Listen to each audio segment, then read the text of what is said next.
मस्तक होता हूँ।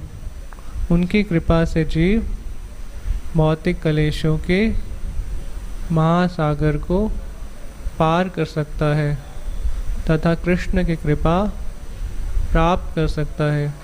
मेरी एकमात्र इच्छा है कि उनके मुख कमल से निकले हुए शब्दों द्वारा अपनी चेतना को शुद्ध करूं। उनके चरण कमलों में अनुराग ऐसी सिद्धि है जो समस्त मनोरथों को पूर्ण करती है। वे मेरी बंद आँखों को खोलते हैं तथा मेरे हृदय में दिव्य ज्ञान भरते हैं। जन्म जन्मांतरों में वे मेरे प्रभु हैं। वे प्रेम और भक्ति प्रदान करते हैं और अविद्या का नाश करते हैं। वैदिक शास्त्र उनके चरित्र का गान करते हैं। हे गुरुदेव, करुणा सिंधु तथा पतित आत्माओं के मित्र, आप सबके गुरु एवं सभी लोगों के जीवन हैं। हे गुरुदेव, मुझ पर दया कीजिए तथा मुझे अपने चरणों की छाया दीजिए। आपका यश तीनों लोकों में फैला हुआ है। जगत गुरु श्रील प्रभुपाद की जय। क्या विष्णुपाद परमहंस परिव्राजकाचार्य अष्टोत्तर श्री श्रीमद डिवाइन ग्रेस अभय चरणारविंद भक्ति वेदांत स्वामी श्रील प्रभुपाद की जय। क्या विष्णुपाद परमहंस परिव्राजकाचार्य अष्टोत्तर श्री श्रीमद डिवाइन ग्रेस भक्ति सिद्धांत सरस्वती गोस्वामी महाराज प्रभुपाद की जय। अनंत कोटि वैष्णव वृंद की जय। नामाचार्य श्री हरिदास ठाकुर की जय। प्रेम से कहिए जय श्री कृष्ण चैतन्य प्रभु नित्यानंद श्री अद्वैत गदाधर शिवासादि श्री गौर भक्त वृंद की जय। श्री राधा कृष्ण गोप गोपीनाथ श्याम कुंड राधा कुंड गिरिराज गोवर्धन की जय। मथुरा वृंदावन धाम की जय। नवदीप मायापुर धाम की जय। पुरुषोत्तम क्षेत्र जगन्नाथपुरी नाम की जय। गंगा माय की जय। यमुना माय की जय। भक्ति देवी की जय। वृंद देवी की जय। संवेद गौर भक्त वृंद की जय। निताय गौर प्रेमानंदे। All glories to assembled devotees, all glories to assembled devotees, all glories to assembled devotees, all glories, all glories, all glories to Shri Guru and Shri Gauranga, all glories to Srila Prabhupada की जय।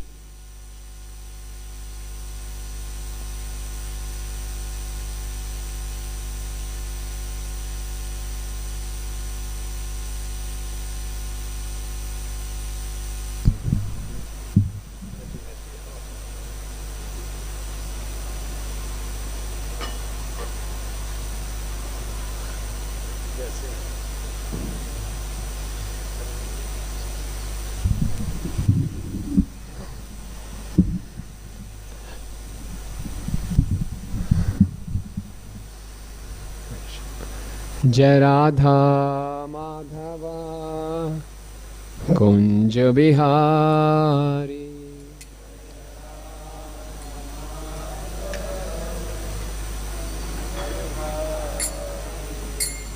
जय राधा माधवा कुंज बिहारी।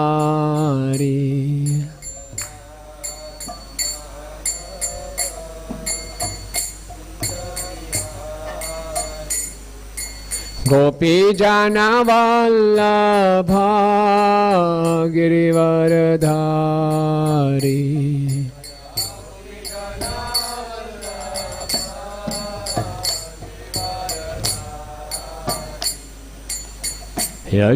यशोदानंदन ब्रज जन रंजन।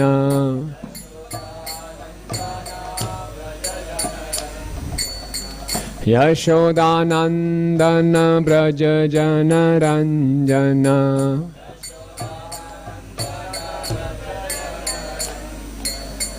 यमुना तीरा वनचारी।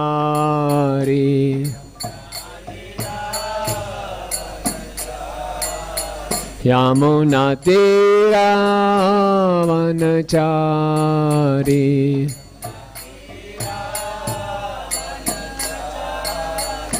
जय Radha Madhava Kunj Bihari.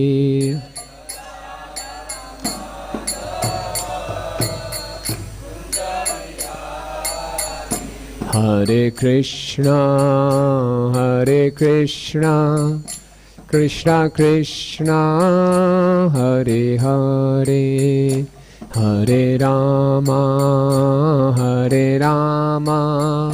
Rama Rama Hare Hare.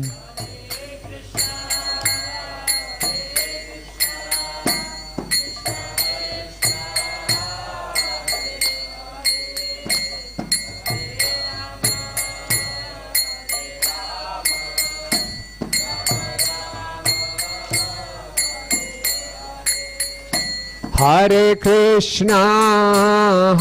Krishna, Krishna Krishna, Hare Hare, Hare Rama, Rama Rama, Hare Hare.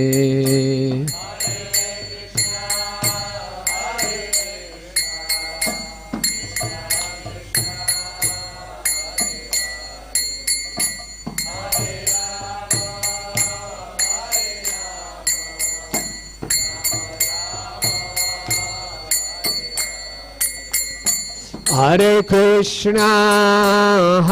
Krishna, Krishna Krishna, Hare Hare, Hare Rama,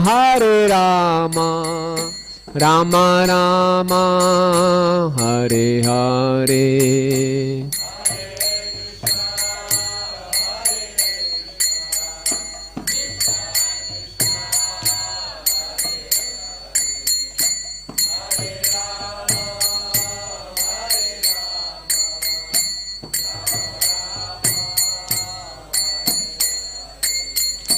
Hare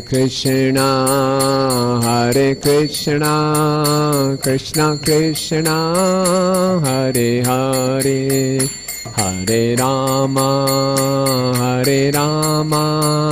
Rama Rama, Hare Hare.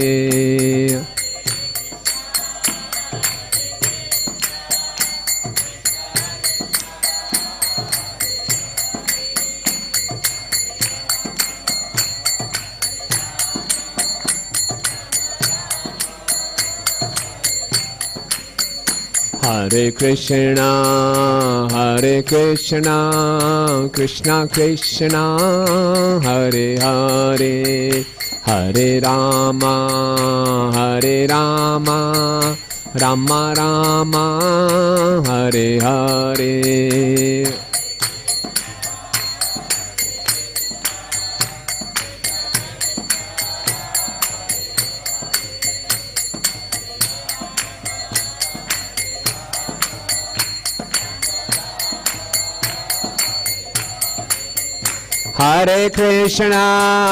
Hare Krishna, Krishna Krishna, Hare Hare, Hare Rama, Rama Rama, Hare Hare.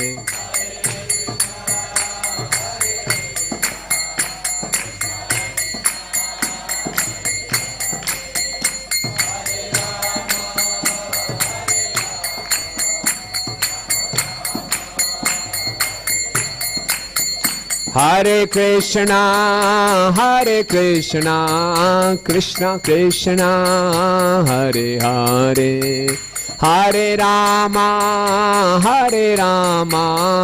Rama Rama, Hare Hare.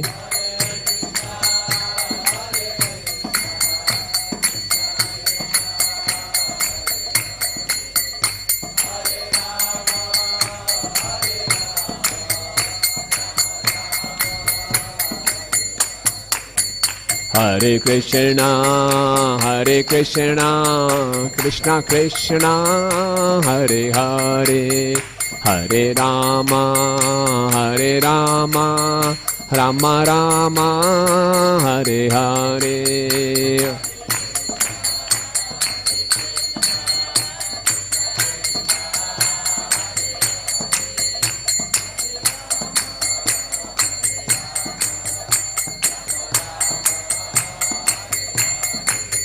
Jaya Prabhupada, Srila Prabhupada.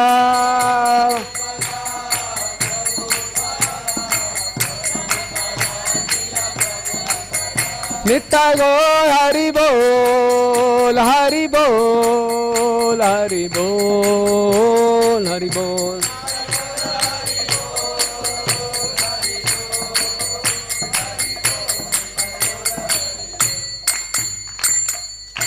या विष्णुपाद परमहंस पौजिकाचार्य स्तोत्र Shri Shrimad His Divine Grace A.C. Bhaktivedanta Swami Srila Prabhupada ki, ISKCON founder Acharya Jagat Guru Save the whole world A.C. Bhaktivedanta Swami Srila Prabhupada ki, Jai Vishnupad Paramhans Pujika Acharya Stotra Shri Srimad His Divine Grace Srila Bhakti Siddhanta Sri Thakur Maharaj Prabhupada की, अनंत कोटि वैष्णव वृंद की, नामाचार्य श्रील हरिदास ठाकुर की, प्रेम से कहूँ श्री कृष्ण चैतन्य प्रभु नित्यानंद, श्री अद्वैत गदाधर शिवासादि गौर भक्त वृंद की, श्री श्री राधा माधव जी की, श्री श्री गौर निताय की, सारिगम शिला जी की, पंचतत्व की, प्रहलाद नरसिंह देव भगवान की, वृंद देवी तुलसी महारानी की, ग्रंथराज श्रीमद् भागवतम की, निताय गौर प्रेमानंदे।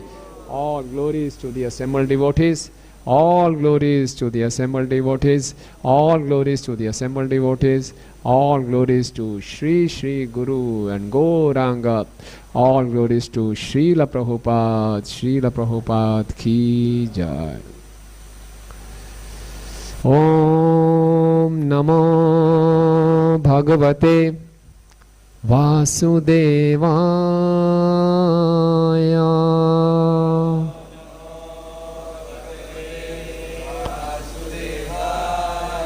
Om Namo Bhagavate Vasudevaya.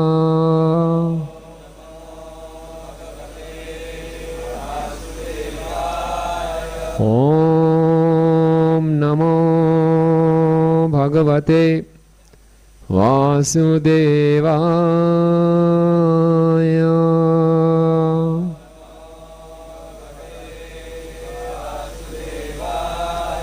Narayanam namaskrityam naram chaiva narottamam devim saraswatim vyasam tato jayam udirayet nashta prayeshu abhadreshu nityam bhagvat sevaya bhagavati uttam shloke bhaktir bhavati naishtike krishnaya vasudevaya devaki nandanaya cha nanda gopakumaraya गोविंदाय नमो नमः। ग्रंथराज श्रीमद् भागवतम 5वां स्कंद अध्याय संख्या 1। अध्याय का नाम है महाराज प्रियव्रत का चरित्र, श्लोक संख्या 22।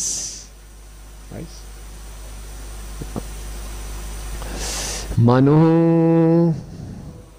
स्वयंभू मनु अपि भी परेणा ब्रह्मा द्वारा एवं इस प्रकार प्रतिसिंधित पूर्ण हुआ मनोरथ अपना मनोरथ सुर ऋषिवर महर्षि श्री नारद मुनि की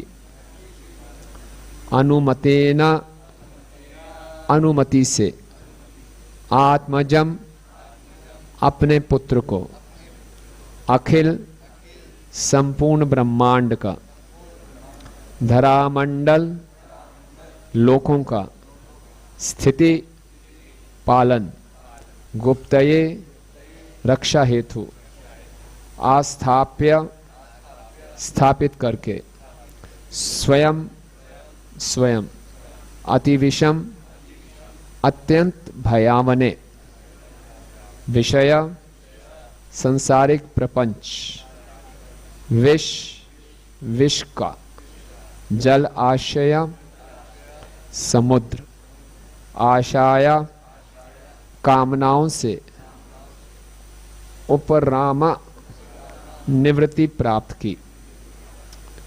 अनुवाद एवं तात्पर्य ऐसी भक्तिवेदांत स्वामी श्रील प्रभुपाद जी के द्वारा। श्रील प्रभुपाद की जय। तात्पर्य 2 पेजों का है, ध्यानपूर्वक सुनिए। अनुवाद। इस प्रकार ब्रह्मा की सहायता से स्वयंभू मनु का मनोरथ पूर्ण हुआ।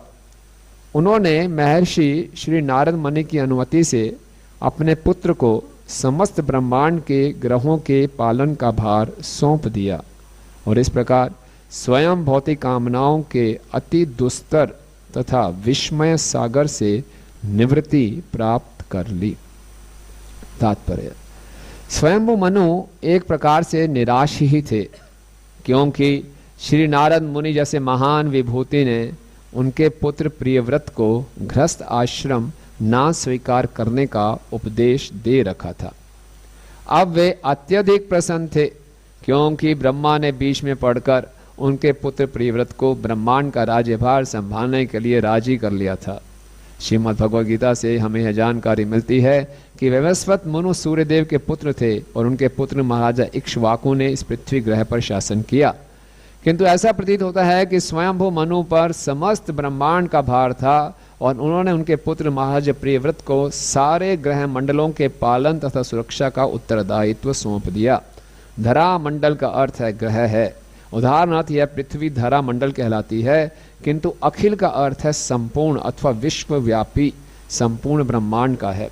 अतः यह समझ पाना कठिन है कि महाराज प्रियव्रत कहाँ स्थित थे, किंतु इस वर्णन से यह निश्चित रूप से प्रकट है कि उनका पद वैवस्वत मनु से बड़ा था, क्योंकि उनको संपूर्ण ब्रह्मांड के समस्त ग्रहों का भार सौंपा गया था। एक अन्य महत्वपूर्ण बात यह है कि स्वयंभू मनु को ब्रह्मांड के सभी ग्रह मंडलों के राज्यभार से निवृत्ति मिलने पर अत्यधिक संतोष हुआ। आजकल राजनीतिक व्यक्ति राष्ट्रपति या ऐसे उच्च पद को प्राप्त करने की आकांक्षा से जनमत प्राप्त करने हेतु अपने अपने आदमी नियुक्त करने के लिए उत्सुक होते हैं, जो द्वार द्वार जाकर उनका प्रचार करें। इसके विपरीत यहाँ हम पाते हैं कि समस्त ब्रह्मांड का राज्यभार संभालने के लिए महाराज प्रियव्रत को ब्रह्मा द्वारा मनाया जाना पड़ा। इसी प्रकार उनके पिता स्वयंभू मनु ने ब्रह्मांड का राज्य अपने पुत्र को सौंपते हुए अत्यंत शांति महसूस की। इस प्रकार यह स्पष्ट हो जाता है कि वैदिक युग में राजा तथा उनके राज्य अधिकारी इंद्रिय भोग के लिए इन पदों को स्वीकार नहीं करते थे। ऐसे महान राजा राजऋषि कहलाते थे और प्रजा की भलाई हेतु राज्य का पालन और संरक्षण करने के लिए शासन करते थे। महाराज प्रियव्रत तथा स्वयंभू मनु का इतिहास बताता है किस प्रकार आदर्श राजा निस्वार्थ भाव से राज्य का संचालन करते थे और अपने आप को भौतिक आसक्ति से कलुषित होने से दूर रखते थे। यहाँ पर भौतिक कार्यकलापों की तुलना विष के सागर से की गई है। श्री नरोत्तम दास ठाकुर ने भी अपने एक गीत में इन्हें ऐसे ही बताया है। संसार विषानले दीवानी शिहिया ज्वले जोड़ाइते ना कैनु पाय। मेरा हृदय भौतिक अस्तित्व की अग्नि में सदा जलता रहता है और उससे उबरने का मेरे पास कोई उपाय नहीं है। गोलोकेर प्रेमाधना हरि नाम संकीर्तना रतिना जन्मील के नेताय। इसकी एकमात्र औषधि हरे नाम संकीर्तन अथवा हरे कृष्ण महामंत्र का जप है, जो आध्यात्मिक जगत गोलोक वृंदावन से ले आया गाया है। मैं कितना अभागा हूँ कि उसके लिए मुझ में तनिक भी आकर्षण नहीं है। मनु ने ईश्वर के चरण कमल की शरण चाही थी, इसलिए जब उनके पुत्र प्रियव्रत ने राज्य संभाल लिया तब वे अत्यंत चिंता मुक्त हो गए। यही वैदिक सभ्यता की परंपरा है। जीवन के अंतिम समय प्रत्येक व्यक्ति को दुनियावी कार्यकलापों से मुक्त होकर श्री भगवान की भक्ति में पूर्णतया लग जाना चाहिए। सुऋषि वर अनुमतेन शब्द भी महत्वपूर्ण है। मनु ने महर्षि नारद मुनि की अनुमति से अपने पुत्र को राज्य सौंप दिया। इसका विशेष उल्लेख यहाँ इसलिए हुआ है क्योंकि श्री नारद मुनि चाहते थे कि महाराज प्रियव्रत समस्त भौतिक कार्यकलापों से मुक्त रहें। किंतु जब ब्रह्मा तथा मनु की प्रार्थना पर महाराजा प्रियव्रत ने ब्रह्मांड का राज्यभार स्वीकार कर लिया तो नारद मुनि भी अत्यंत प्रसन्न हुए। ओम अज्ञानतिमिरन्धस्य ज्ञानञ्जनशलाकया चक्षुरुन्मीलितं येन तस्मै श्रीगुरुवे नमः। श्रीचैतन्यमनोभीष्टं स्थापितं येन भूतले स्वयं रूप कदा मह्यं ददाति स्वपदान्तिकं। वन्देऽहं श्रीगुरो श्रीयुतपदकमलं श्रीगुरून् वैष्णवांश्च श्रीरूपं साग्रजातं सहगण रघुनाथान्वितं तं सजीवं साद्वैतं सावधूतं परिजनसहितं कृष्णचैतन्यदेवं श्री राधा कृष्ण पादान सहगण ललिता श्री विशाखान्वितांश्च। हे कृष्ण करुणा सिंधु दीनबंधु जगत्पते गोपेश गोपिकाकांत राधाकांत नमस्तुते। तप्त कांचन गौरांगी राधे वृंदावनेश्वरी वृषभानुसुते देवी प्रणमामि हरिप्रिये। वाञ्छाकल्पतरुभ्यश्च कृपा सिन्धुभयेव च पतितानां पावनेभ्यो वैष्णवेभ्यो नमो नमः। जय श्री कृष्ण चैतन्य प्रभु नित्यानंद श्री अद्वैत गदाधर श्रीवासादि गौर भक्त वृंद। हरे कृष्णा कृष्णा कृष्णा हरे हरे हरे राम राम राम हरे हरे। नमः ओम विष्णुपादाय कृष्ण पृष्ठाय भूतले श्रीमते भक्ति वेदांत स्वामिनिति नामिने। नमस्ते सारस्वते देवे गौरवाणी प्रचारिणे निर्विशेष शून्यवादी पाश्चात्य देश तारिणे।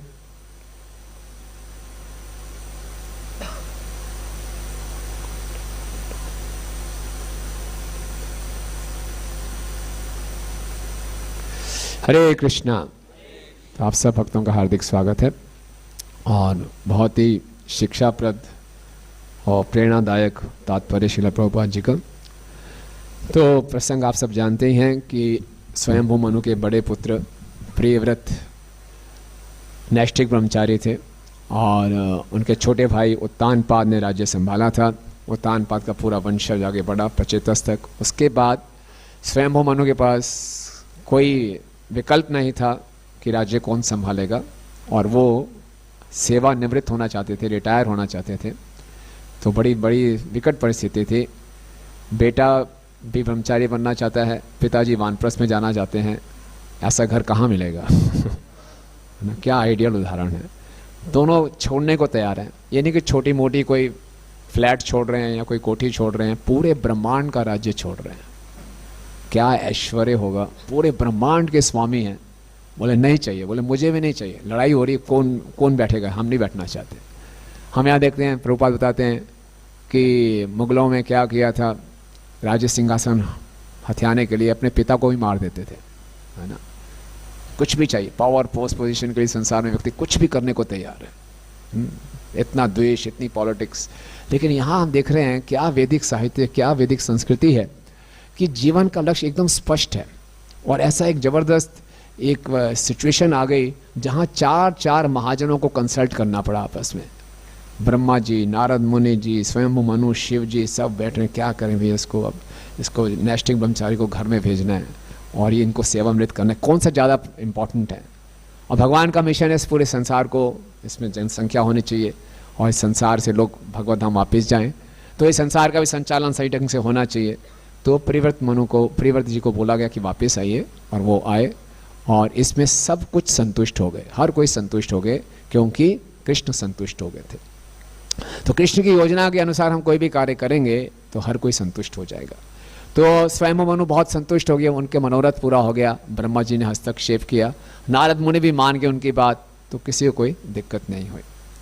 अब ये जो आज इसमें मैंने प्रभुपाद ने बहुत सुंदर 4 पैराग्राफ में अलग अलग टॉपिक डिस्कस किए हैं कि कैसे स्वयं मनु की इच्छा पूरी हुई, कैसे नारद मुनि भी परेशान नहीं हुए, उन्होंने अपने मत को सेक्रीफाइस कर दिया, और कैसे फिर प्रियव्रत महाराज ने भी इसको स्वीकार कर लिया।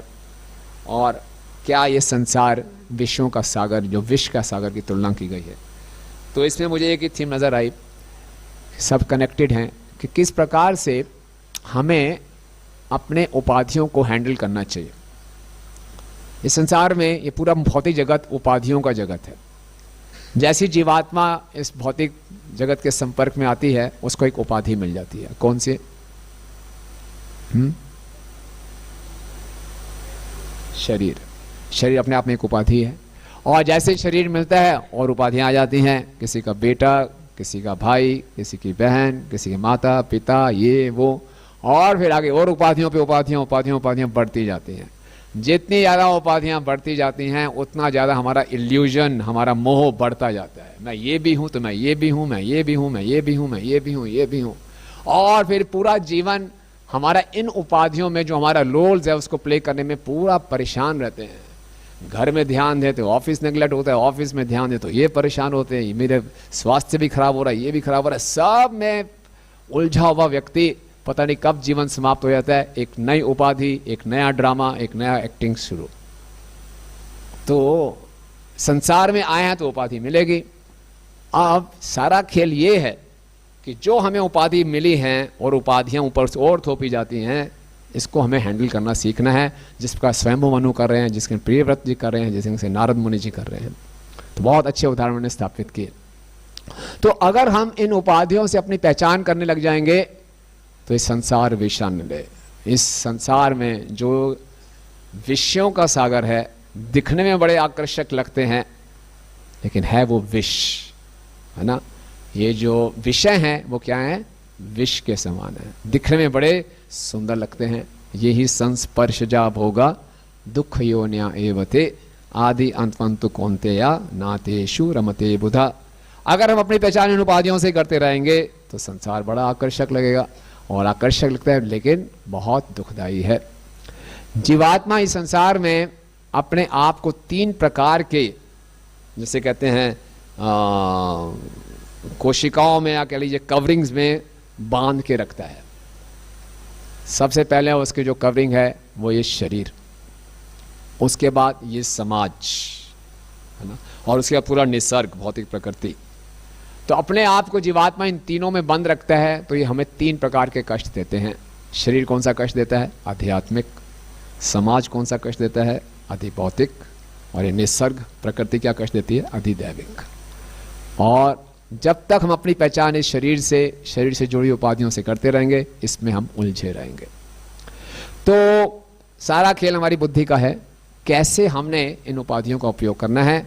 इन्हीं उपाधियों का उपयोग करके हम इस भौतिक से बाहर जाके भगवान के धाम भी जा सकते हैं, और इनका अगर सही उपयोग नहीं किया तो इसी हम विश्व के सागर में बार बार जन्म मृत्यु के सागर में पड़े रह सकते हैं। श्रीला भक्ति सिद्धांत स्वामी ठाकुर महाराज बताते हैं कि इस संसार को कैसे देखना चाहिए। इस संसार को हमें भगवान के प्रसाद के रूप में देखना चाहिए, कृपा के रूप में देखना चाहिए, तो इससे निकलना आसान होगा। अगर इसको इस ढंग से देखेंगे कि ये तो भगवान ने मेरे भोग के लिए बनाई हैं, तो हम इस विश्व सागर में उलझे रहेंगे। अब इस संसार में भगवान ने हर प्रकार की सुविधाएं दी हैं, उनको भुलाने के लिए बहुत हैं। आजकल तो सोशल मीडिया में जहाँ इतने चैनल, इतना नेट, जो मर्जी आप चलो, और भगवान को भूलना बहुत आसान है। और एट द सेम टाइम भगवान ने अपने करुणा से इस संसार में उनको याद करने की बहुत सी सुविधाएं दी हैं। चॉइस हमारे पास है कि कैसे इस उपाधि का उपयोग करना है, भगवान को भूलना है कि भगवान को याद करना है। हर क्षण हमारे पास ये चॉइस है। तो पहले थोड़ा हम बेसिक्स में जाते हैं कि इस संसार में हम आए, भौतिक जगत में आए, तो उपाधियों की आवश्यकता क्यों है। डेजिग्नेशंस, उपाधि, पोस्ट की आवश्यकता क्या है।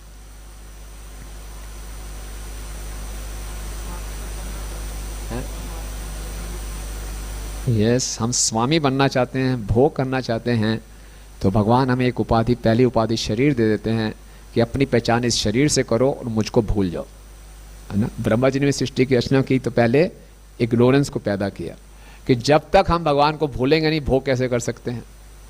अगर हमें याद रह गया मैं भगवान का दास हूँ तो भोग करूँगा ही नहीं, सेवा करूँगा, मैं आया किस लिए, हमको भोग करने आया हूँ। तो पहली उपाधि दे देते हैं हमें भुलाने के लिए कि हम भगवान को भूलें और भोग करें। यस, और उपाधियों की आवश्यकता होती है।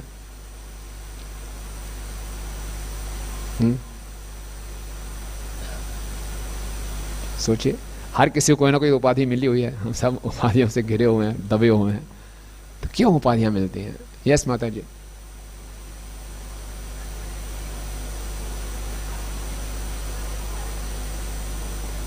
बिना कार्य के रह नहीं सकते, तो कार्य करने के लिए कुछ उपाधि चाहिए, ये कह रहे हैं। अच्छा, यस, ऑर्गेनाइज करना है, अगर कोई उपाधि नहीं होगी, भैया इस ग्रुप का इंचार्ज कौन है, इस मंदिर के अध्यक्ष कौन है, सेक्रेटरी कौन है, उपाधि मिलेगी, उसको रोल्स क्लियर होंगे तभी वो कार्य करेगा। कोई पता नहीं कौन क्या है, तो उपाधियाँ देनी पड़ती है। आप ये हो, आप ये हो, आपका ये रोल है, आपको करना है, तो चाहिए उपाधि, चाहिए ऑर्गेनाइजेशन के लिए चाहिए। भगवान ने भी सृष्टि की रचना की, वर्णाश्रम बनाया। अतः पुंबे द्विज श्रेष्ठा गुण वर्णाश्रम विभागशः स्वनिष्ठस्य धर्मस्य संसिद्धिम हरितोषणम, कि 4 वर्ण बनाए, 4 आश्रम बनाए, ये भी उपाधियां हैं। ब्रह्मचारी, गृहस्थ, संन्यास, वानप्रस्थ, ये सब उपाधियां हैं। ब्राह्मण, क्षत्रिय, वैश्य, शूद्र सब उपाधियां हैं। लेकिन पूरे समाज को सुयोजित करने के लिए उपाधियों में बांटा गया, ताकि हर कोई अपने रोल को जाने और अल्टीमेटली इस रोल का इस ढंग से उपयोग करे कि भगवान के धाम वापस जा सके। तो उपाधि हमें भगवान को भुलाने के लिए भी है, उपाधियाँ इस संसार को सुचारू रूप से चलाने के लिए भी है। और क्या उद्देश्य हो सकता है उपाधियों का? भगवान के वापस जाने के लिए, यानी कि इन उपाधियों से अपनी पहचान करते हैं। और उपाधि इसलिए दी जाती है कि हम अंत में फ्रस्ट्रेट हो जाएं। कोशिश कर लो, जितनी कोशिश करनी है भोगने की कर लो, पूरा क्षेत्र आपका है। इसीलिए भगवान गीता के 13वें अध्याय में जीवात्मा क्या बोलते हैं, क्षेत्रज्ञ, ये पूरा क्षेत्र तुम्हारा है, जाओ। ऊपर से लेकर ब्रह्मा जी के लोक से लेकर नीचे पाताल लोक तक तुम्हारा है। जहां जाना है जाओ, जिस योनि में जाना है जाओ, जितना भोग कर सकते कर लो, करके देख लो, फिर फ्रस्ट्रेट हो जाओगे, फिर करोगे अथातो ब्रह्म जिज्ञासा, मैं दुखी क्यों हूँ, है ना। तो शिला प्रभुपाद जी जब अमेरिका में गए तो उस समय वहाँ के युवा सारे फ्रस्ट्रेटेड थे। हुआ क्या था, जब सेकेंड वर्ल्ड वॉर हुई थी, 1944 में समाप्त हुआ, तो पूरे वर्ल्ड वॉर में सबसे ज़्यादा लाभ अमेरिका को हुआ था। अमेरिका में देश में वार नहीं हुई थी, लेकिन अमेरिका ने क्या किया था, जैसे अभी भी वो कर रहे हैं, पूरे संसार में अपने वेपन सप्लाई किए, तो बड़े अमीर हो गए। और जो उस समय उस जनरेशन वहाँ पे उस समय जन्म लिया, बचपन से उतना धन ऐश्वर्य देखा, तो उसकी कीमत को समझ नहीं पाए। जय श्री श्री राधा माधव जी की जय, श्री श्री गौ निताई की जय। तो जब युवा हुए तो फ्रस्ट्रेट हो गए, अब और क्या, तो हिप्पीज बन गए। पूरा अमेरिका उनकी अवहेलना कर रहा है, नेगलेक्ट कर रहा है, कंडेम कर रहा है कि आप हिप्पी हो। लेकिन ये प्रभुपाद जी गए, प्रभुपाद ने उनकी सराहना की। प्रभुपाद ने बोला, human life is meant to be frustrated. मनुष्य जीवन में आके आप फ्रस्ट्रेट नहीं हो रहे तो मनुष्य कैसे हो? कुत्ता, बिल्ली, सुअर फ्रस्ट्रेट नहीं होते, वो मस्ती में घूम रहे हैं। मनुष्य जीवन तो फ्रस्ट्रेशन के लिए ही बना, उसको फ्रस्ट्रेट होना ही पड़ेगा। यार ये क्या है संसार, इतना प्रयास कर रहा हूँ भोगने का, भोग ही नहीं कर रहा है, आनंद नहीं आ रहा, तो क्या इसके अलावा और क्या है? इसके अलावा कुछ होगा। सब कुछ तो ट्राई कर लिया मैंने, फिर भी नहीं मिल रहा। भागवत 11वें स्कंद में राजा निमि पूछते हैं नवयोगेंद्र से, उस अध्याय का नाम है 11वें स्कंद का 3रा अध्याय, माया से मुक्ति। बोले क्या एक स्थूल बुद्धि वाले व्यक्ति के कोई चांसेस हैं संसार से निकलने के? वो है तो बताइए। एक स्थूल बुद्धि, मोटी बुद्धि का व्यक्ति है, क्या वो कभी संसार से, माया से मुक्त हो सकता है? वो बताइए। तो नवयोगेंद्र ने बताना शुरू किया, जो मोटी बुद्धि वाले व्यक्ति होते हैं, अपने आप को शरीर मानता है, उसके लिए संसार का सबसे बड़ा आकर्षण है पुरुष स्त्री का आकर्षण। तो उस आकर्षण को भी पूरा करने का प्रयास करता है, सुख नहीं मिलता। बोला शायद धन की कमी थी, धन ज़्यादा कमाता है फिर सुख नहीं मिलता। तो बोले यहाँ से फैसिलिटीज़ कम है, स्वर्ग लोक में जाके भोग करूँगा। वहाँ भी जाके करता है अदृष्ट अपि दृष्टवत, वहाँ पे जो दुख जो नहीं देखा वो भी वैसा है जो देखा हुआ है। आज पंजाब में हम जाते हैं तो ज़्यादातर लोगों का ड्रीम होता है कनाडा जाना है ना। उनको लगता है कनाडा में बहुत आनंद है, बहुत ऐश्वर्य है ना। और जितने भी इंजीनियरिंग कॉलेज के स्टूडेंट्स हैं वो भी अमेरिका जाना चाहते हैं, तो सोचते हैं वहाँ देखा नहीं है, बड़ा अच्छा होगा। लेकिन भागवतम क्या बता रही है, अदृष्ट अपि दृष्टवत, जो नहीं दिखा वो भी ऐसा ही जो दिखाई दे रहा है। मॉन्ट्रियल और चंडीगढ़ और पंजाब में कोई अंतर नहीं है, वैसा ही दुख वहाँ पे है, यहाँ ही दुख है। तो वहाँ पे जाके देखता है जीव, वहाँ भी उसको सुख नहीं मिलता। फिर बोले कहाँ सुख मिलेगा? फिर उसकी स्थिति क्या आती है, तस्माद जिज्ञासु, तस्माद क्या है, तस्माद गुरुम प्रपद्येत जिज्ञासु श्रेयस उत्तमा। जब वो श्रेयस की जिज्ञासा करता है तब वो गुरु की शरण में जाता है। तो उपाधियां इसलिए मिलती है, जो ट्राई करना है कर लो, फ्रस्ट्रेट हो जाओगे। तो इस प्रकार से भगवान ने बताया, ये रचना की। अब जब हमें उपाधि प्राप्त होती है, अगर हम सावधान नहीं रहे तो इससे क्या क्या नुकसान होते हैं हमें?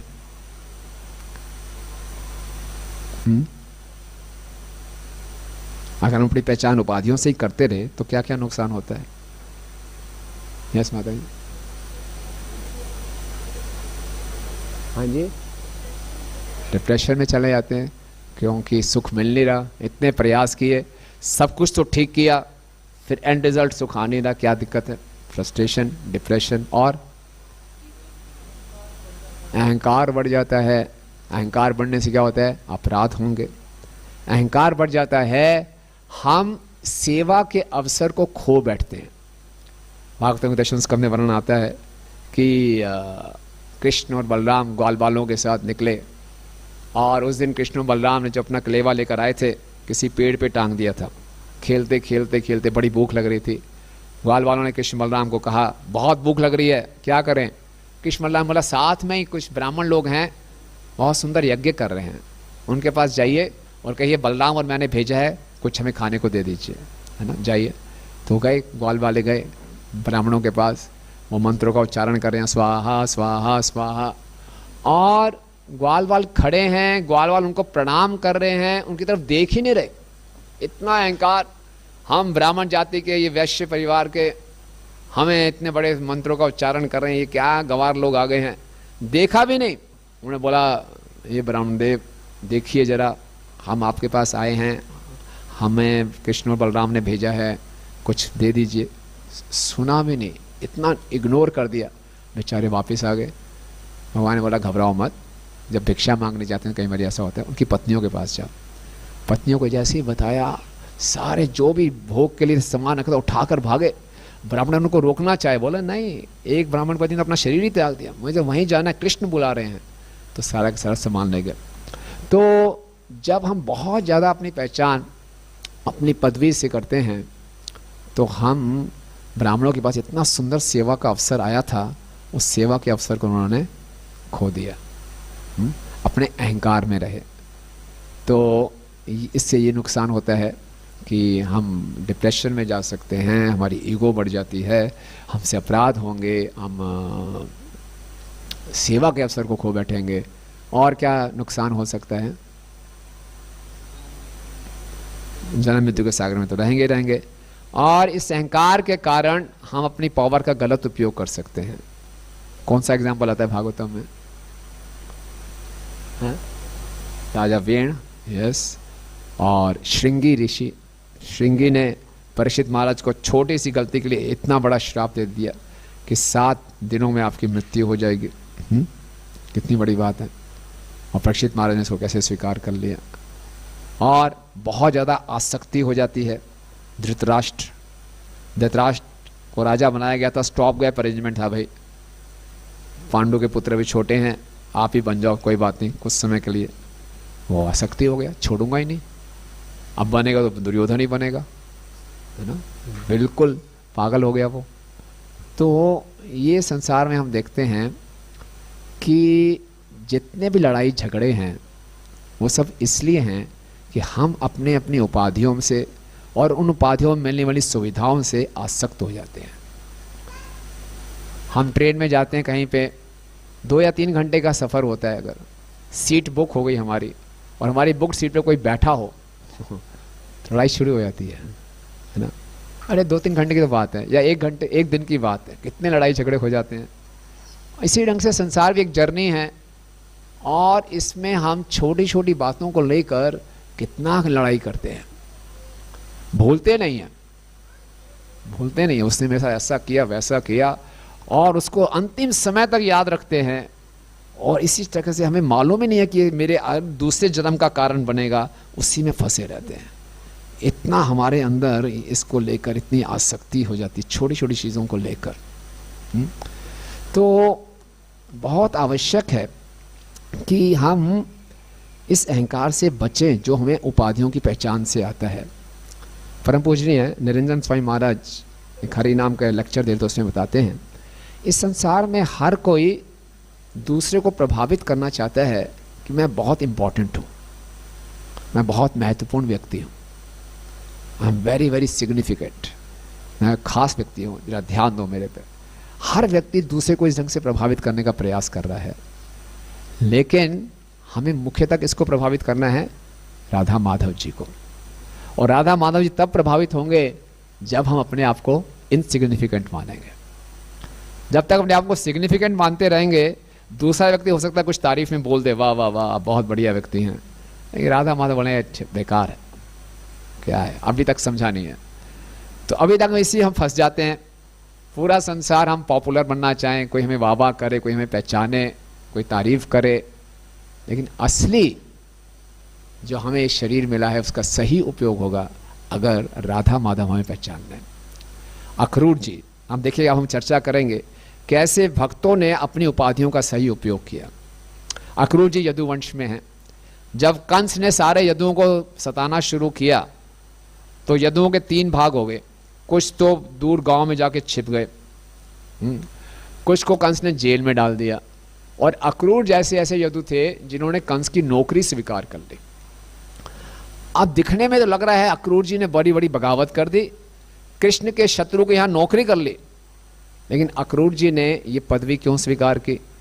अक्रूर जी का मनोरथ था कि मैं मथुरा में हूं, कृष्ण व्रज में है, एक ना एक दिन तो ऐसा जरूर आएगा कि मैं कृष्ण के दर्शन कर पाऊंगा। केवल इसी मनोरथ के साथ उन्होंने तपस्या की कंस जैसे क्रूर व्यक्ति की मैं नौकरी कर लूं। कितना, देखिए कई बार हम बोलते हैं कि प्रभु जी मेरी जॉब में ऐसा एटमॉस्फेयर नहीं है, वैसा है, ऐसे लोगों की नौकरी करनी पड़ रही है, लेकिन अक्रूर जी तो उस व्यक्ति की नौकरी कर रहे हैं जो कृष्ण को मारना चाहते हैं, उसके लिए योजनाएं रोज बना रहे हैं। और अक्रूर जी इसी उसमें है, नहीं एक दिन जरूर मौका आएगा और किसी ना किसी ढंग से मैं कंस को भी प्रभावित कर पाया तो मैं बाकी यदुओं की सेवा कर पाऊंगा। और यही अक्रूर जी को जब मौका मिलता है, कंस बोलते हैं कृष्ण बलराम को लेकर आओ, बिल्कुल नया रथ उनको देते हैं, तो अक्रूर जी जा रहे हैं तो रास्ते में सोच रहे हैं क्या कृष्ण मुझे स्वीकार कर लेंगे, मैं तो कंस का नौकर हूँ। लेकिन धीरे धीरे बोलते हैं नहीं, कृष्ण बहुत दयालु हैं, निश्चित उनसे स्वीकार कर लेंगे। फिर अपने मनोरथ एक्सप्रेस करते हैं कि मैं पहले कृष्ण के चरणों के दर्शन करूंगा, फिर मैं कृष्ण के पूरे सुंदर मुख के दर्शन करूंगा, फिर मैं उनके चरणों में पड़ जाऊंगा, फिर कृष्ण मुझे उठाएंगे, फिर कृष्ण मुझे आलिंगन करेंगे, मैं फिर नीचे गिर जाऊंगा, फिर कृष्ण अपना हाथ मेरे सर पे रखेंगे और फिर बोलेंगे हे चाचा अक्रूर। बस जब कृष्ण बोल देंगे चाचा अक्रूर तो मेरा जीवन सफल हो गया, क्योंकि कृष्ण ने मुझे पहचान लिया। और कहते हैं मनुष्य जीवन तभी सफल है जब कृष्ण हमें पहचान लें, है ना, कृष्ण हमें रिकॉग्नाइज कर लें। इसीलिए कृष्ण हमें कब रिकॉग्नाइज करेंगे? जब इस संसार में उपाधियों के चक्कर में फंस के हम अपने आपको ये ना दिखाएं हम कितने महत्वपूर्ण हैं, बल्कि ये दिखाएं हम तो क्या हैं, दासों के दास हैं, तब कृष्ण पहचानेंगे। कथा आती है, जैसे एक लड़की का विवाह हुआ, अपने ससुराल चली गई, तो अपने मायके में बहुत अच्छे वो उनके विग्रह थे राधा कृष्ण की, उनकी सेवा करती थी। तो अपने पिताजी को बोला ये विग्रह भिजवा दीजिए वहाँ पे। तो पिताजी ने क्या किया, उनके पास एक गधा था, गधे के ऊपर राधा कृष्ण के विग्रह लेके भेज दिए। तो जैसे जैसे गांव से गधा जा रहा है सब लोग प्रणाम कर रहे हैं, पूरा गांव प्रणाम कर रहा है। गधा सोच रहा है क्या बात है भाई, अब मेरा जीवन सफल हुआ, क्या बात है, सब प्रणाम कर रहे हैं। पहुंच गया डेस्टिनेशन में, उन्होंने विग्रह उतार लिए, गधे को वापस भेज दिया, फिर वापस आया उसी गांव से, अब कोई प्रणाम नहीं कर रहा। अरे भूल गए, वही तो हूँ मैं, आप क्यों नहीं प्रणाम कर रहे? याद दिलाना पड़ेगा। सबके बीच में, मेरे बीच में घुस गया, सबने इतनी पिटाई की उसकी, बड़े तो कहाँ से बीच में आ गया।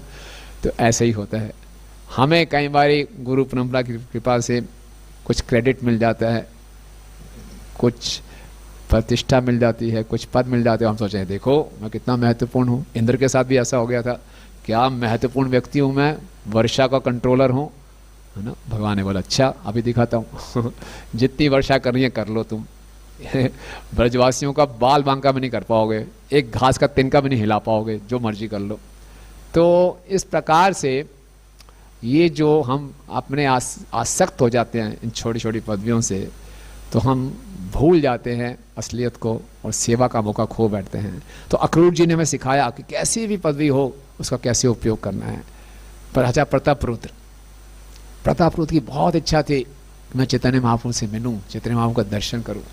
महाप्रभु कहते हैं ये राजा है, नहीं इसमें मिल नहीं पाऊंगा, ये मेरे लिए विष के समान है ना। निष्किंचन से भगवत भजन उन्मुख से पारम परम जिग्मिशोर भव सागर से हंत हंत संदर्शनम विषय नाम अथ योषिताम च हंत हंत विश्व भक्षणों अपि असाधु। जो लोग भव सागर से पार करना चाहते हैं उनके लिए किसी पुरुष या स्त्री को भोग की दृष्टि से देखना या किसी विषयी व्यक्ति से मिलना जहर पीने से भी ज़्यादा खतरनाक है।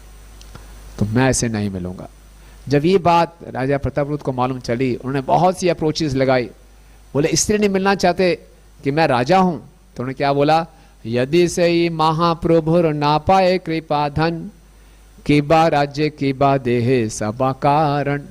अगर मुझे महाप्रभु से कृपा ही नहीं प्राप्त हो रही तो भाड़ में गया ये राज्य, भाड़ में गया ये शरीर, दोनों बेकार है। मैं राज्य छोड़ के भिखारी बन जाऊंगा, लेकिन मुझे महाप्रभु के दर्शन चाहिए ही चाहिए। तो वो इतना करने को तैयार थे, तो निश्चित रूप से फिर उनको सार्वभौम भट्टाचार्य का आशीर्वाद प्राप्त हुआ और फिर वो आगे बढ़े। तो हम लोग साधना भक्ति कर रहे हैं और हमें तरह तरह की डेजिग्नेशंस मिलती हैं सेवा करने के लिए, और अपने शरीर भी एक अपनी अपनी डेजिग्नेशन है।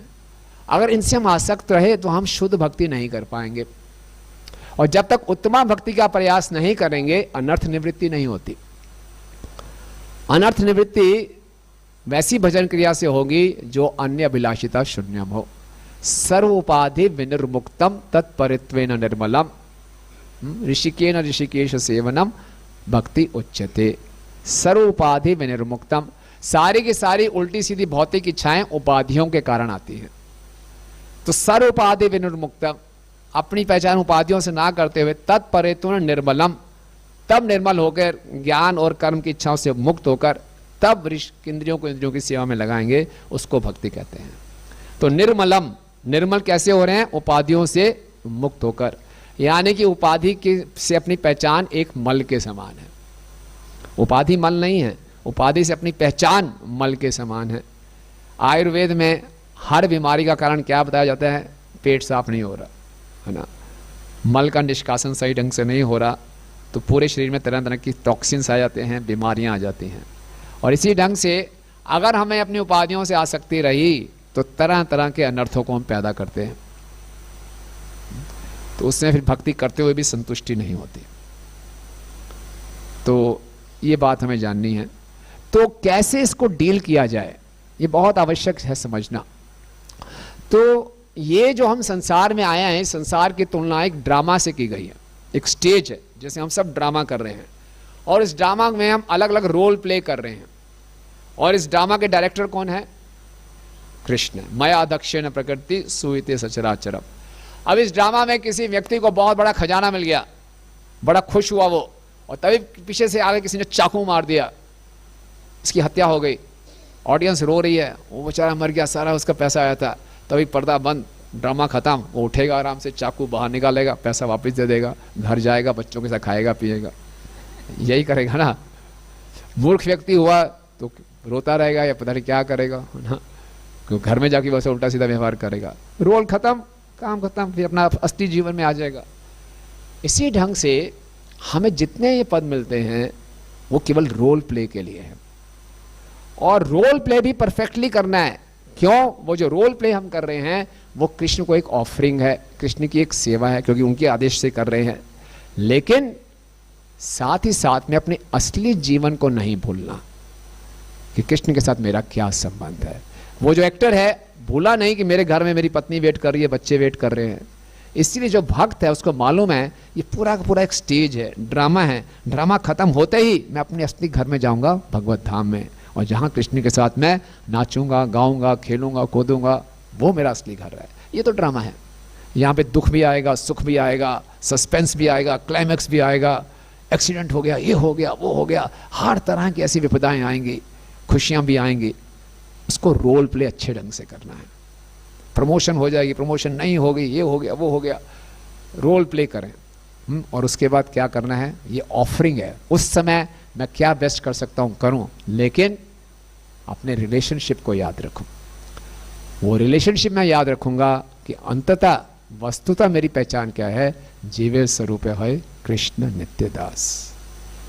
ऐसा करते रहेंगे, ऐसे अनासक्त भाव से अपने रोल प्ले को करेंगे तो कोई दिक्कत नहीं होगी। यहाँ हम नारद मुनि को देखते हैं। नारद मुनि जी की रेपुटेशन आप जानते हैं, जिससे मिलने सीधा ब्रह्मचारी या वानप्रस्थ बनाते हैं, है ना। दक्ष के पहले 10,000 पुत्रों को बना दिया, फिर 1,000 पुत्रों को बना दिया। राजा प्राचीन परिषद के पास गए, उतने आसक्त उनको वानप्रस्थ बना दिया। नारद मुनि तो बहुत फास्ट एक्शन लेते हैं, फटाफट एक क्रैश कोर्स में सीधा बाहर एक में ही। तो अब उनका एक शिष्य जो नैष्टिक ब्रह्मचारी जितना ट्रेन किया उसको, वो जा रहा है। लेकिन नारद मुनि जी निराश नहीं हुए, गुस्से नहीं हुए, क्या यार सारी मेहनत बेकार हो गई, ऐसा नहीं। बोले यस, ये ब्रह्मा जी की योजना है, ब्रह्मा जी कृष्ण की योजना के अनुसार चल रहे हैं, वो भी खुश। तो नारद मुनि जी बहुत हमें अच्छा सिखा रहे हैं। वो भी एक गुरु का रोल प्ले कर रहे हैं। कैसे रोल प्ले कर रहे हैं कि अंततः उन्होंने देखा भगवान को संतुष्ट करना है, कृष्ण को संतुष्ट करना है। तो नारद मुनि जी ने अनासक्त होकर अपनी जिम्मेवारी को निभाया। इस संसार में दो चीजें करना बड़ा मुश्किल है। क्या? कि अपनी रिस्पॉन्सिबिलिटी को निभाएं बिना अटैच हुए। हमें किसी चीज की रिस्पॉन्सिबिलिटी मिलती है, हम अटैच हो जाते हैं। माता पिता की रिस्पॉन्सिबिलिटी है बच्चों को पालना पोषना, अटैच हो जाते हैं। मेरे बच्चे हैं, इसको ऐसा ही करना चाहिए जो मैं चाहता हूं। हमने पैदा किया, पाला पोसा, पूरी रिस्पॉन्सिबिलिटी ली है, तो हमारे अनुसार चलो। तो वहीं लड़ाई झगड़े शुरू होते हैं। हम रिस्पॉन्सिबिलिटी करते हैं पूरी, तो अटैच हो जाते हैं। और दूसरा, इसका दूसरा रिवर्स क्या है, डिटैच हो जाते हैं तो बड़े इरिस्पॉन्सिबल हो जाते हैं। करने दे यार जो कर रहे हैं, फिर भाड़ में जाए, है ना, है कि नहीं। अच्छा, डिटैच होना है, अब मैं आगे से आपसे पूछूंगा ही नहीं, ठीक है जो करना है करो, मरो जियो जो मर्जी करो, है ना। अगर रिस्पॉन्सिबिलिटी लेनी है तो मेरे अनुसार चलना पड़ेगा। ये हाँ के इसमें फंस जाते हैं। नहीं, करना क्या है, कर्मण्येवाधिकारस्ते मां फलेषु कदाचन मां कर्मफल हेतुर्भु माते संगस्तो अकर्मणि। रिस्पॉन्सिबिलिटी पूरी निभानी है बिना आसक्त हुए, और अनासक्ति के नाम पे गैर जिम्मेवार नहीं होना। तो ये बड़ा मुश्किल रिया है जी। इक्वेशन कैसे सेट होगा? एक ही तरीके से सेट हो सकता है जब हम अपनी आसक्ति गुरु और कृष्ण से बढ़ाएं। आसक्ति कहीं तो करेंगे, तो गुरु और कृष्ण से जब आसक्ति बढ़ाएंगे तो वो फिर बड़ा मुश्किल आसान हो जाएगा। इस संसार की वस्तुओं से, इन संसार की उपाधियों से, सुविधाओं से बिना आसक्त होकर अपनी जिम्मेवारी को हम निभाएं, बहुत आवश्यक है। और विशेषकर हम इस्कॉन सोसाइटी में हैं, आध्यात्मिक संस्था में हैं, यहाँ हमें पहले दिन से कोई ना कोई उपाधि दी जाती है। आप क्लीनिंग के इंचार्ज हो, आपके अंदर कोई नहीं, आप अकेले इंचार्ज हो आप अपनी सफाई करो, जो आप इंचार्ज हो। उसको लगता है यस, अगर उसको इंचार्ज नहीं बोलेंगे वो रिस्पॉन्सिबिलिटी नहीं लेगा, है ना। आप प्रसाद लाने के इंचार्ज हो, आप प्रसाद दाल बांटने के इंचार्ज हो, आप चपाती बांटने के इंचार्ज, तो चपाती की बाल्टी मेरी है बस, वो फिर मैं देखूंगा इसको कैसे बांटना है ना। तो जब तक उसको देंगे नहीं तो बोले पता नहीं प्रभु जी कहाँ गई, पता नहीं कहाँ गई, तो वो जिम्मेवारी लेगा, तो उसको थोड़ी उपाधि देनी पड़ती है। लेकिन होता क्या है, फिर उसमें पूरा आसक्त हो जाता है कि एक पत्ता भी नहीं हिलना चाहिए मेरे उससे मेरे बिना। तो ये ध्यान रखना है। शिला प्रभुपाद जी से भक्त कई बार पूछते थे, Prabhupada how can we please you. तो बुक डिस्ट्रीब्यूटर्स पूछते थे, तो प्रभुपाद बोलते बाय डिस्ट्रीब्यूटिंग बुक्स। हरी बोल, बड़े खुश होते हैं, हमारी सेवा उसकी सेवा से बेहतर है, बुक डिस्ट्रीब्यूशन करेंगे। तो अपनी पहचान कैसे करें हम, बुक डिस्ट्रीब्यूटर के रूप में। तो ये बात फैल गई आग की तरह। दूसरी जगह गए, वहाँ भी बुक डिस्ट्रीब्यूटर भाई प्रभुपाद के पास गए, Prabhupada how can we please you, ये सुनना चाहते थे, बाय डिस्ट्रीब्यूटिंग बुक्स। प्रभुपाद समझ गया अनर्थ। प्रभुपाद समझते हैं by learning to love Krishna. मुख्य बात है कृष्ण से प्रेम करना सीखना है। जो मर्जी सेवा की उपाधि मिल जाए, कृष्ण से प्रेम करना सीखना है। कई बार इन्हीं उपाधियों में इतने आसक्त होके भक्तों के बीच में भी अनबन हो जाती है, मिसअंडरस्टैंडिंग्स हो जाती हैं, क्योंकि अंतिम लक्ष्य को भूल जाते हैं कि सारी सेवाओं के पीछे उद्देश्य क्या है, कृष्ण को प्रसन्न करना। जैसे नारद मुनि जी आसक्त नहीं हुए, अरे मेरी रेपुटेशन खराब हो जाएगी भाई, मेरा कोई शिष्य गृहस्थ आश्रम में जा रहा है, कैसी बात कर रहे हो आप, मेरी रेपुटेशन खराब हो जाएगी, बिल्कुल नहीं होने दूंगा। नहीं नहीं नहीं, अंततः क्या चाहिए। नित्यानंद प्रभु वैराग्य आश्रम में थे, चैतन्य महाप्रभु बोला प्रचार के लिए गृहस्थ आश्रम में जाओ। बोले मैं कैसे, मैं तो आपकी हाथ का कठपुतली हूं, आप जैसा कहेंगे कर लूंगा। कोई आसक्ति नहीं अपने उससे पोजीशन से, ऐसा है तो मैं वहां चला जाऊंगा, कोई दिक्कत नहीं है। रूप और सनातन ब्राह्मण, सारस्वत ब्राह्मण थे। नवाब हुसैन शाह ने कहा अगर तुम मेरे यहाँ नौकरी नहीं करोगे सभी ब्राह्मणों की हत्या कर दूंगा। अगर वो अटे ही रहते, नहीं जी हम तो ब्राह्मण कुल के हैं, हम आप मुसलमान की नौकरी क्यों करेंगे, ले लिया, नौकरी कर लिया। लेकिन जब वो रामकेली में थे राजधानी में अपनी, तो जितने भी वैष्णव आते थे वहाँ पे उनको पूरा सत्कार करते थे, उनके लिए सारी सुविधाएं देते थे, अपनी उपाधि का उपयोग करते थे वैष्णवों की सेवा के लिए, और अंदर ही अंदर छोड़ना चाहते थे, बिल्कुल अनासक्त थे और अपना रोल प्ले बहुत अच्छा कर रहे थे। नवाब हुसैन शाह सनातन गोस्वामी को अपना छोटा भाई मानते थे, पूर्ण रूप से उन पर निर्भर था। देखिए कितना अच्छा उदाहरण दे रहे हैं। और फिर उनसे मुक्त भी होना चाहते थे। फिर उनके पिता ने घर में यज्ञ किया कि मेरे बेटों की सरकारी नौकरी छूटे। अजीब जगह पिताजी हैं कि ये निवृत्त हो जाएं सरकारी नौकरी से, महाप्रभु की शरण में जाएं। उन्होंने घर में ऐसा यज्ञ किया।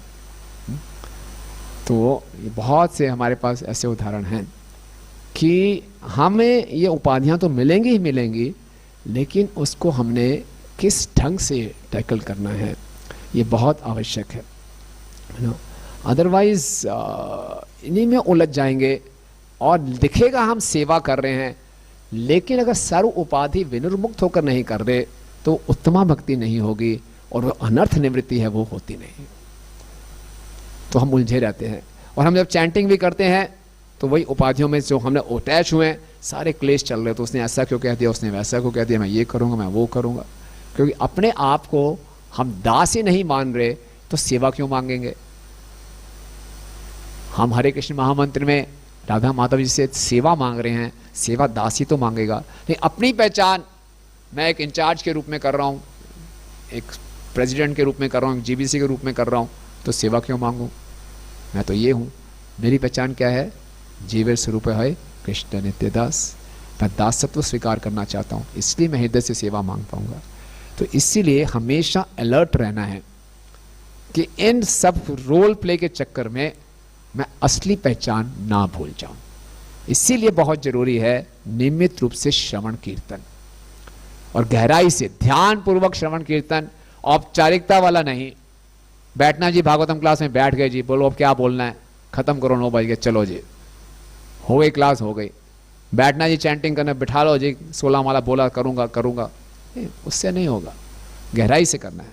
हम जानते हैं भागवतम 30 स्कंद में वर्णन आता है कि ब्रह्मा जी के एक दिन में क्या हुआ, सृष्टि की रचना की। ब्रह्मा जी ने वाक की उत्पत्ति की अपनी पुत्री की, और अपनी बेटी से आसक्त हो गए, अपनी बेटी से मैथुन करने के लिए पीछे भागे। पूरा ऋषिगण हा हा कर रहे हैं, क्या हो गया ब्रह्मा जी को, क्या हो गया। और उसके तात्पर्य में प्रभुपाद जी लिख रहे हैं ब्रह्मा जी ऐसी गलती क्यों हुई। उस दिन ब्रह्मा जी ने भगवान से भागवतम नहीं सुने थे। ब्रह्मा जी रोज सुबह उठते हैं, कंफ्यूज स्टेट में होते हैं, मैं कौन हूँ, क्या करना है मुझे, सृष्टि की रचना कैसे करनी है।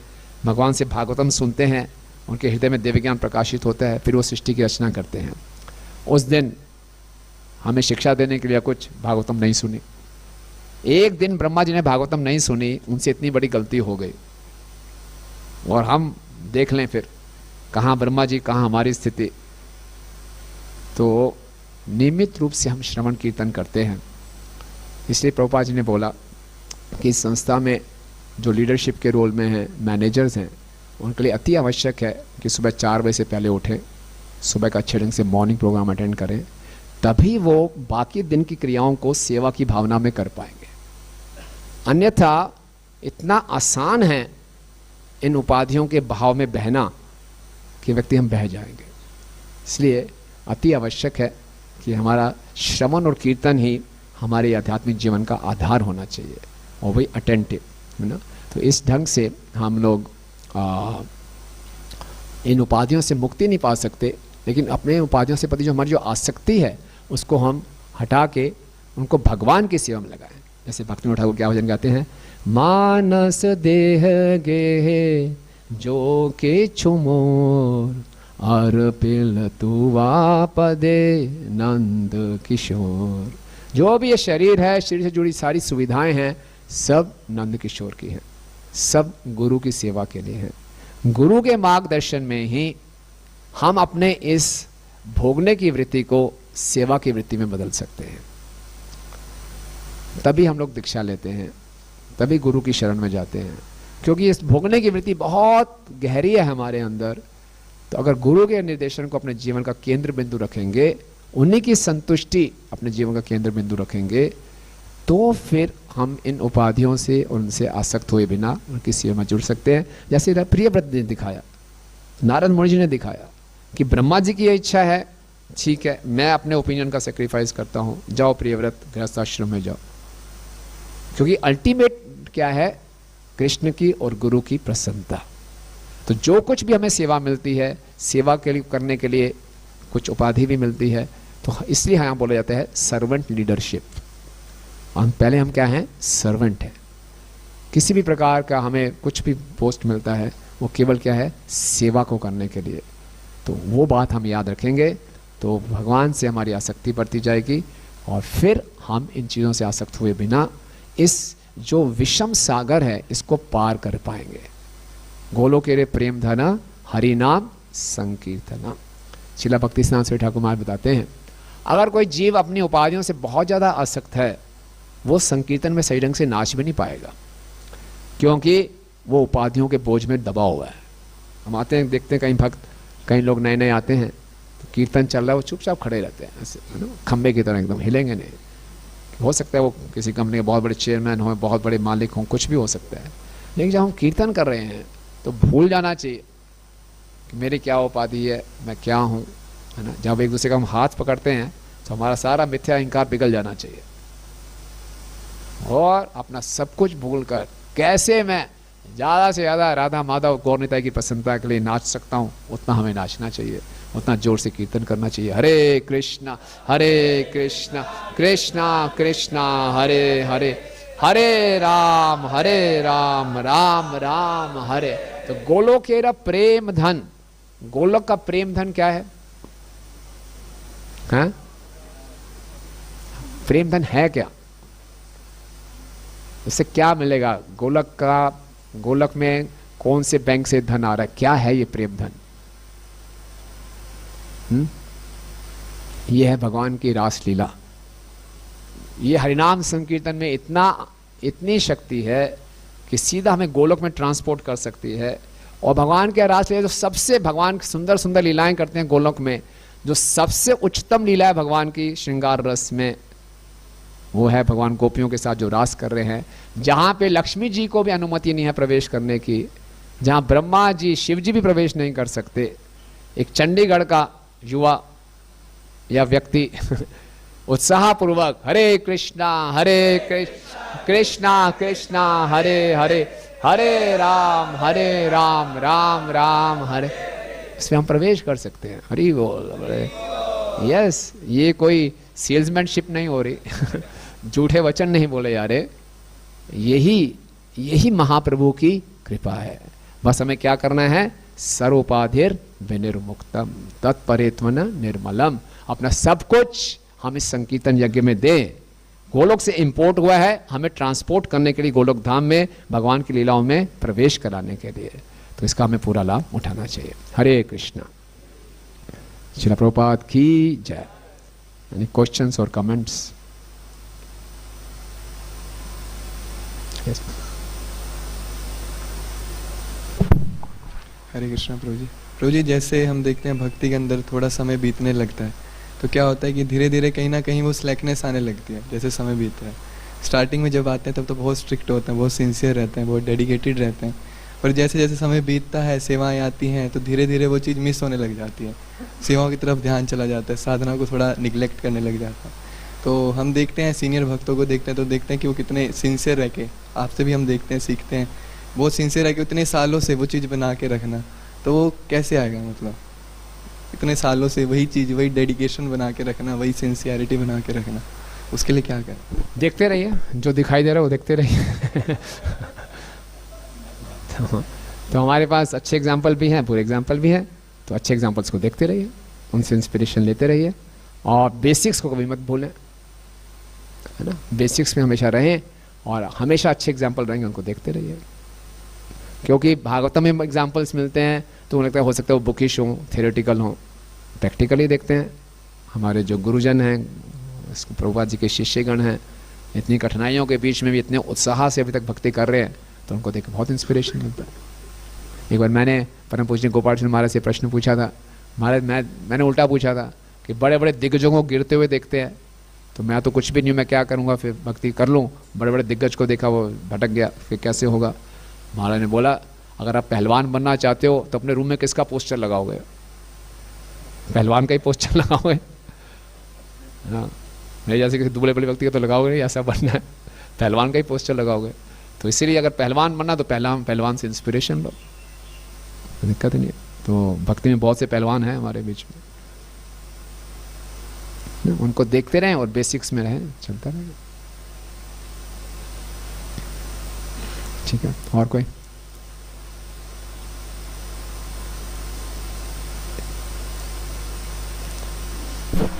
मुझे जैसे एक होता है कि मतलब सेवा है तो सेवा से अटैच हो रहे हैं या कुछ हो रहा है तो माला अच्छे से नहीं कर पा रहे हैं, लेकिन मॉर्निंग प्रोग्राम ही सेवा है कि मॉर्निंग प्रोग्राम को ही मैनेज करना है। कोई भक्त बाहर जा रहा है उसको ले आना है, तो उस समय चैंटिंग करना थोड़ा मुश्किल हो जाता है।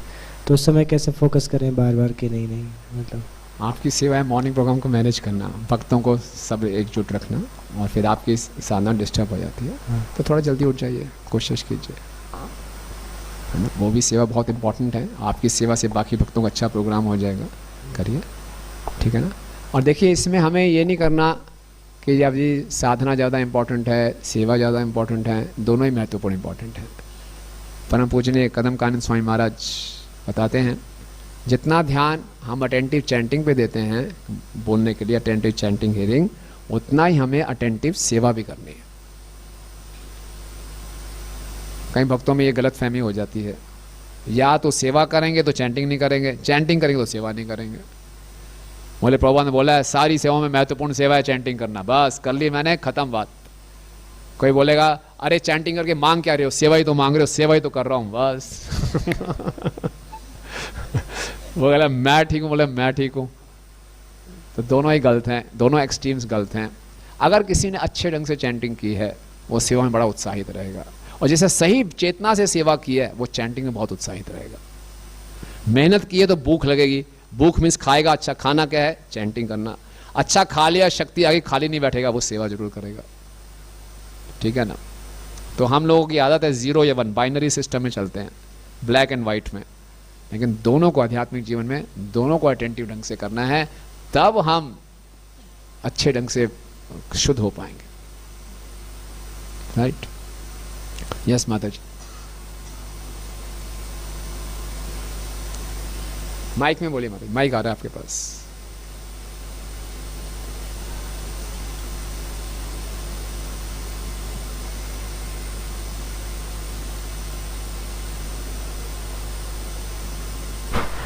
प्रभु जी, आपने क्लास में बताया कि मनुष्य जन्म इसलिए बनाया गया है कि हम भगवान के पास वापस जा सकें, लेकिन अभी आपने बताया कि जन्मते ही हमें शरीर की उपाधि मिल जाती है, उसके बाद और उपाधियां मिल जाती हैं, और उन उपाधियों से हम फंसते ही चले जाते हैं, अहंकार से और आसक्ति से। तो एक तरफ तो हमें बाहर निकालने के लिए किया, एक तरफ हमें सीधा उपाधियों में। तो फिर कभी कोई भक्त आते हैं, बताते हैं, और किसी जीवन में नहीं, किसी को नहीं मिल पाए तो वो फिर फंसता चला जाता है। तो ये थोड़ा सा ऐसा लगता है कि बड़ी कठिनाई वाला हो जाता है कि कैसे। इसमें भगवान की गलती नहीं है। नहीं, भगवान की गलती नहीं कह रही मैं, गलती हमारी है कि हमारी बेसलेस डिजायर है, कोई आधार रहित इच्छा है कि मैं भगवान से अलग होकर भोक्ता बनूंगा। मतलब कि इसका कोई चांस ही नहीं है कि कभी फुलफिल हो सके। जितना मर्जी हम प्रयास करें, सारे प्रयास विफल होंगे हमारी इंद्रिय तृप्ति में, सारे पक्का, क्योंकि कॉन्स्टिट्यूशनली गलत है। हम मान ही नहीं रहे, कर लो या फिर ट्राई कर लो, और जब कभी थकोगे गुरु साधु शास्त्र बिल्कुल अवेलेबल है आपके लिए। तो भगवान ने दोनों सुविधाएं दी हैं, दोनों सुविधाएं। तो इसलिए हमें क्या करना है, हमें अपने जीवन से सबक सीख कर हमें जो मिला है उसको बांटना है। आप कहते हैं लोगों को पता नहीं चलता, हमें जाके बताना है कि जीवन का असली लक्ष्य क्या है, आप जो खुशी ढूंढ रहे हो खुशी कैसे मिलेगी। This is our duty to spread it. Thank you प्रभु।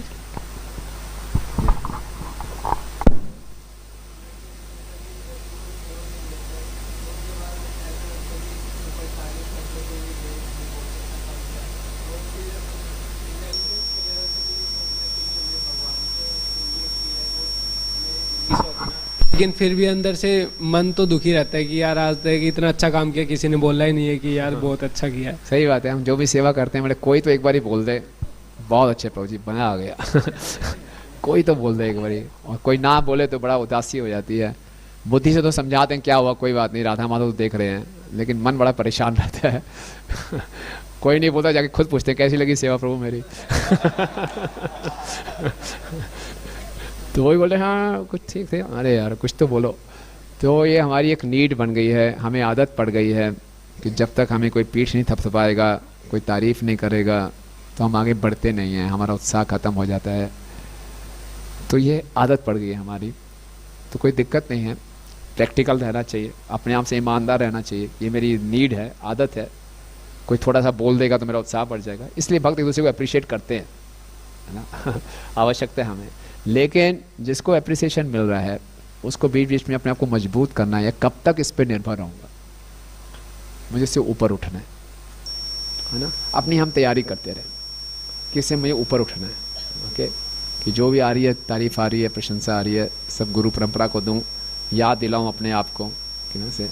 अभी मैं पीछे एक क्लिप देख रहा था अमोघ लीला प्रभु के, तो उनसे किसी ने पूछा फरीदाबाद में, इतना यश मिले हुए भी आप इतने हम्बल कैसे हैं?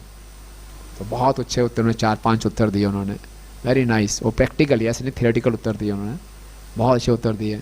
सबसे पहले बोला कि मैं जो भी हूँ अपने शिक्षा गुरु मोहन प्रभु दीक्षा गुरु के, उन्होंने पूरा परम पूज्य गोपाल सिंह महाराज को सारा क्रेडिट दिया, और उन्होंने मुझे सिखा दिया कि वैष्णव प्रतिष्ठा शुक्र विष्ठा, वैष्णव प्रतिष्ठा शुक्र विष्ठा। तो थोड़ी सी प्रतिष्ठा याद आ रही थी, मुझे डायलॉग याद आ जाता है कि शुगर की विष्ठा है, मैं छोड़ देता हूँ। फिर उन्होंने बोला कि जब प्रतिष्ठा मिलेगी भी सारा टेम्परेरी है, तो मैं इसको याद रखता हूँ, सब टेम्परेरी है। फिर ये बोला कि मेरे लिए बहुत से वक्त प्रार्थना कर रहे हैं, मुझे आशीर्वाद दे रहे हैं, उनकी बदौलत मैं बचा हुआ हूँ। तो बहुत अच्छा मुझे लगा, सीखने को मिला कि हमें कुछ मिलता है तो निश्चित रूप से हम देखें कि जो भी है सब वरिष्ठ भक्तों की कृपा से है। और कई भक्त, हमें मालूम नहीं कितने भक्त हमारे लिए प्रार्थना करते हैं, आशीर्वाद दे रहे हैं, उनके कारण मैं टिका हुआ हूँ। तो ये सारा करके तब हमारा हृदय कृतज्ञता से भर जाएगा, फिर धीरे धीरे चाहत कम हो जाएगी।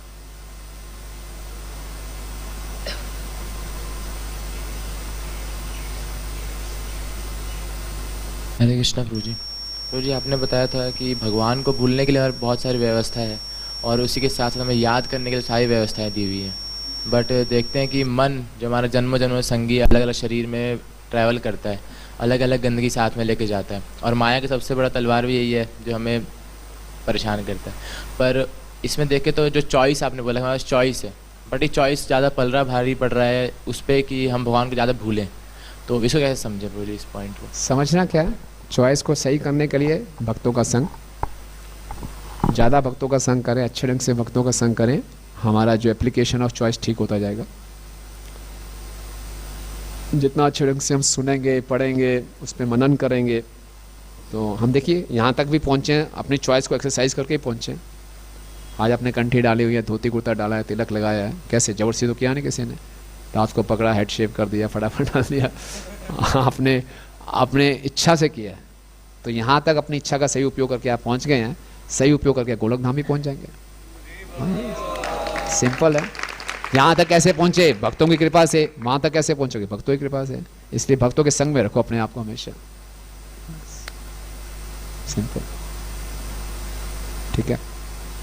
हाँ, भक्तों का बहुत बहुत धन्यवाद। हाँ,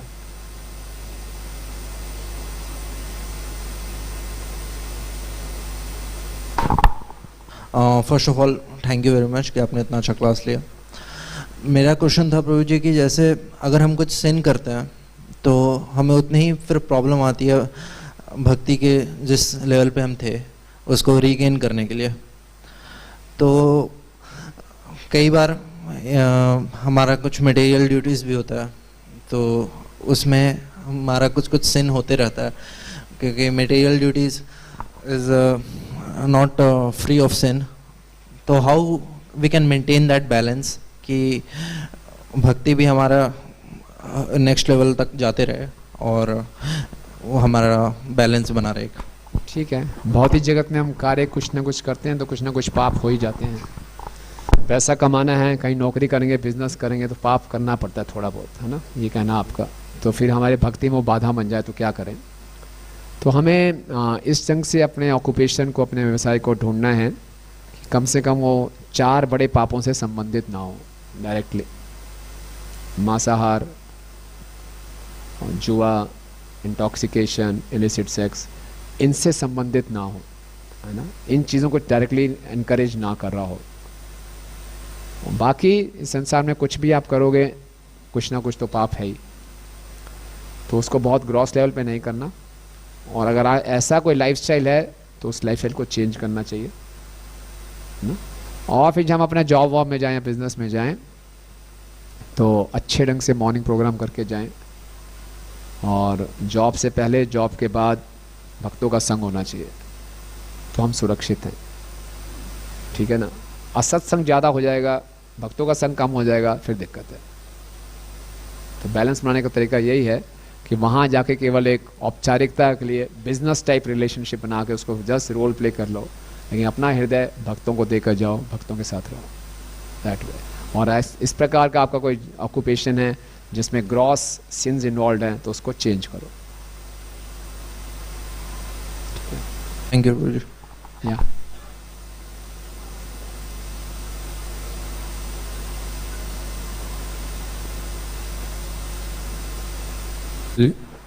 मैं बताते कि हम जो यहाँ पर जो भी कर रहे हैं, we are playing a role of drama, role in the drama. तो मतलब क्या एस्पिरेशन रखते हुए हमें चीज़ों को करना चाहिए। Ultimately we have to go back home, back to godhead. तो कोई भी सेवा कर रहे हैं या कुछ भी कर रहे हैं, साथ में कर रहे हैं, what should be our aspiration behind doing anything? एक ही एस्पिरेशन है, गुरु और कृष्ण की प्रसन्नता। ये हमें रोल भी दिया है, गुरु ने दिया है। अब यहाँ पे हम मंदिर में हैं या गृहस्थ आश्रम में है या ब्रह्मचारी आश्रम में, कोई भी हमें सेवा मिलती है अथॉरिटी से, तो सेवा बड़े अच्छे ढंग से करनी है। किसके लिए कर रहे हैं? प्रसन्नता के लिए, अथॉरिटीज़ की प्रसन्नता के लिए, राधा माधव की प्रसन्नता के लिए कर रहे हैं उस सेवा को। लेकिन उस सेवा के पीछे के लक्ष्य को नहीं भूलना है। लक्ष्य क्या है? कृष्ण की प्रसन्नता। कई बार क्या होता है, उस सेवा से हम इतने उसके बाद नट्स एंड बोल्ट्स में इतना आसक्त हो जाते हैं कि मुख्य उद्देश्य को भूल जाते हैं, जिसको नियम आग्रह कहते हैं। तो वो नहीं भूलना। तो उससे हम क्या रहेंगे? बड़े मैलिएबल रहेंगे, फ्लेक्सिबल रहेंगे। अगर वो भूल जाएंगे तो फ्लेक्सिबिलिटी नहीं रहेगी, ठीक है ना। प्रियव्रत कितने फ्लेक्सिबल रहे, नारद मुनि कितने फ्लेक्सिबल रहे। अच्छा, कृष्ण ये चाहते हैं, चलो भाई इस आश्रम में चले। नित्यानंद प्रभु, अच्छा आप ये चाहते हैं, चलो गृहस्थ आश्रम में चला जाता हूँ। फ्लेक्सिबल थे। क्यों? दिमाग में, मन में क्या है? कृष्ण की प्रसन्नता। अगर वो नहीं है तो फिर बड़ा स्वाभाविक हो जाता है अपने विचारों से आसक्त होना। युधिष्ठिर महाराज को झूठ बोलते हुए बड़ा डर लग रहा था। वो एक कि कृष्ण का आदेश है, नहीं नहीं मेरी रेपुटेशन खराब हो जाएगी, मैं सत्यवादी हूँ, तो डर रहे थे ना। सो वो वैसा नहीं होना चाहिए। Whatever pleases Krishna we should be ready to. ठीक है, ग्रंथराज। हाँ जी, लास्ट क्वेश्चन। हरे कृष्ण प्रभु जी। प्रभु जी, ये जैसे सेवाओं में कई बार क्या होता है कि जैसे जूनियर है और रिपोर्ट कर रहे हैं सीनियर को, और फिर मतलब कोई भी नई सेवा है तो जो मान लो जूनियर है, सबऑर्डिनेट है, वो कुछ अपना ओपिनियन होता है उसका कि इसको इस तरीके से अच्छे से कर सकते हैं। मान लो जो सीनियर्स हैं वो मतलब वो सुनते हैं लेकिन उस पर वो उतना ध्यान नहीं देते। कई बार ऐसा लगता है सबऑर्डिनेट को कि मैंने बोला लेकिन उसको वैल्यू नहीं दिया गया। तो उसमें एक तो जैसे आपने भी बोला कि हम अल्टीमेटली देखें कि कृष्ण की प्रसन्नता है, लेकिन और मतलब वो कैसे समझ सकता है इसको कि ये जो है ये मतलब अल्टीमेटली हमको भगवान को प्लीज़ करना और प्रैक्टिकल लेवल। तो आपने अपने सीनियर्स को सुझाव दिया, उन्होंने ज़्यादा ध्यान नहीं दिया, है ना, और अपने स्टाइल में ही किया। तो आपको लगा यार सुना ही नहीं कुछ। तो हो सकता है सुने भी, ना भी सुने, जरूरी नहीं है। हम होता है क्या है कि हमने अपना ओपिनियन दिया, हम आसक्त हो गए कि इसको कुछ तो स्वीकार करो, इस पर एक्शन लो, बताओ क्या है। तो हो सकता है वो हमें इतना मैच्योर ना समझते हो सकता है। और हो सकता है हमें पूरी पिक्चर नहीं मालूम कि ओपिनियन कितना हमारा प्रैक्टिकल है, नहीं है। ओके, तो ऐसे में वही बात है, हम अपने ओपिनियन से बहुत आसक्त हो जाते हैं। जो मैंने दिया उसको फॉलो जरूर करना चाहिए। हमें एक्सप्रेस करने का मौका मिला, इसी के लिए उनको धन्यवाद देना चाहिए कि आपने हमें मौका दिया कि मैं अपना ओपिनियन एक्सप्रेस कर पाया। सफिशिएंट, बस। इसके बाद आप इसको स्वीकार करें ना करें ये आपकी इच्छा है, क्योंकि आप एक्सप्रेस नहीं करोगे तो आप भी बड़े कंफर्टेबल महसूस नहीं करोगे। आपने एक्सप्रेस कर दिया, बात भूल जाओ बस, ठीक है? नहीं तो क्या होगा, आप परेशान रहोगे, ठीक है? और फिर आप जब आप अथॉरिटी बनोगे, फिर आपका जूनियर आपको ओपिनियन देगा फिर आप अपने सीनियर को ज़्यादा अप्रिशिएट कर पाओगे। क्या क्या बातें सुननी पड़ती हैं यार फिर आप अप्रिशिएट कर पाओगे जब उस रोल में आप पाओगे। कई बार हम दूसरे का जो रोल समझ नहीं पाते, तो बोले उनको ऐसा होना चाहिए, वैसा होना चाहिए, ठीक है आपको वैसा बना देते हैं, आप करो, तो फिर मालूम चल जाता है। ओके, सो हम जो भी बोलें उसके बाद हमारी जितना सर्कल ऑफ इन्फ्लुएंस उसमें रहें। मेरा इन्फ्लुएंस इतना था कि मैं आपको सुना सकता था, आप पे प्रेशर नहीं कर सकता, आप इस पर एक्ट करो, आप बाकी आपकी इच्छा है, खत्म, डिटैच हो जाओ फिर, ठीक है? ठीक है, धन्यवाद आप सबका, भक्तों का बहुत बहुत धन्यवाद। ग्रंथराज श्रीमद् भागवतम की, जगत गुरु श्रील प्रभुपाद की, निदाई गौर प्रेमानंदे।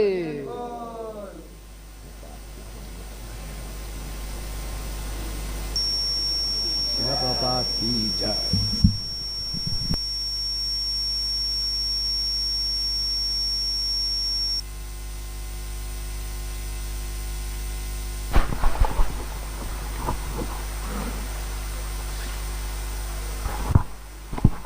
प्रभु जी का बहुत बहुत धन्यवाद। कल सुबह भी राधाष्टमी की, कल राधाष्टमी है वैसे, तो राधाष्टमी के उपलक्ष्य में कल सुबह जो क्लास है उसके रुक्मिणी कृष्ण प्रभु जी की तरह होगा, सब उसका। हरे कृष्ण।